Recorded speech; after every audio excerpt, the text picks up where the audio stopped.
Day 20. This is a book of poems called Flak Jacket. It's by Gerald Arthur Moore.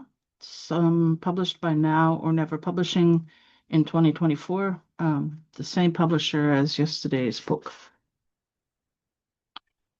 It feels like a pattern's developing with Now or Never, that the kinds of books they like hover around rage and futility, a call to arms, or perhaps better, a call to justice. Here are two poems from the book. The first is called Reverse Osmosis. They're making massive pillars of ice, slowly melting, insulated under mounds of rice.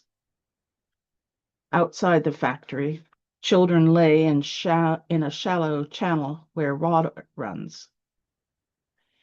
Nick picks up a child sick with cholera, jaundiced eyes, her tiny organs failing. These kids are balancing on the edge of the razor. Nick begins to place them on the truck. There is nowhere to go. So I collect her, cradle carry like she's my child, return her to the cool muck, wet her lips with my canteen to feel better about leaving, but she is too sick to drink. We drive away from children in a sluice stitch. On the road, move to Port-au-Prince with the sun setting into Le Canal de Saint-Maroc. We get fucked up on vodka and Gatorade. Yeah, he does humanitarian work. The second poem um, is called The Viking Pinecone. It's in the second poem that I find the fundamental positivity of the author. He's a teacher, or he was, at least. I don't know what he's doing now for sure. He also, like I said, he leads humanitarian projects. He's done quite a few into hit territories. I think in his case, it's Haiti. Viking pinecone. In the archaeology news, I'm astonished that scientists have unearthed a well-preserved piece of 9th century Viking poop. Hardy, as you might expect from a Viking. I show the picture to my 3-year-old son. He's recently taken to calling his solid waste pine cones. That's a pine cone, he declares in amazement, perhaps wondering why a great big pine cone. I tell him it's from the 9th century Viking. He says, a great big 9th century Viking pine cone. And I think one day he could be excavating a square, shaving at a layer like Kathleen Kenyon, studying stratigraphy, dusting with a small brush for potsherds, troweling, unearthing corporites, to realize our bleak metaphysical hollow.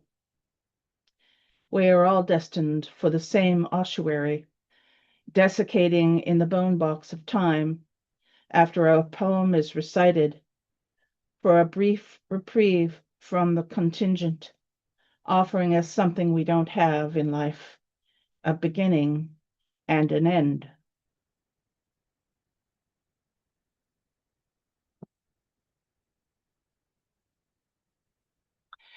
Uh, the book is organized into 7 sections. They include, let me just get to the page. Ancaster, the oubliette, childhood, school, Haiti, postcards from Ireland and England. The East Coast poets have gone AWOL. He lives in the East Coast, New Brunswick, I think.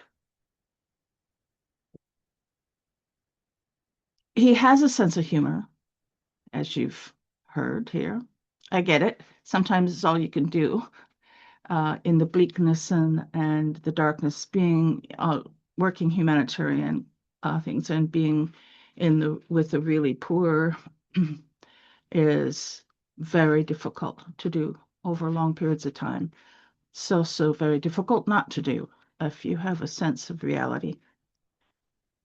Um, Here's the short final poem in the book. It's called My Grave Marker. In this boneyard, asleep, neath the cedars, stars spin above, virtuous headstone readers. Enjoy your brief squint of time, a toast to your warm souls. Share a dram of fine whiskey down through the wormholes. Pour whiskey on his grave. Well, he's a young man, or relatively young man for someone my age. So that might be a while, which one hopes. It's a really, I guess it depends on it, the poems are first class. There's no, yeah, he has incredible craft. Um, Stephen Reed is another poem of his. Tiny holes punched through cafe spoons to deter junkies. Yeah, it's the things he's seen and the way he has of saying them. Generations is another one. My grandfather killed in France was 20 years younger than I am now.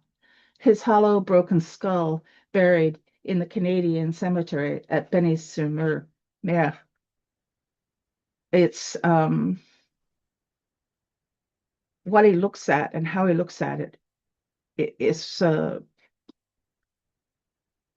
somehow both very Canadian and something more, something deeply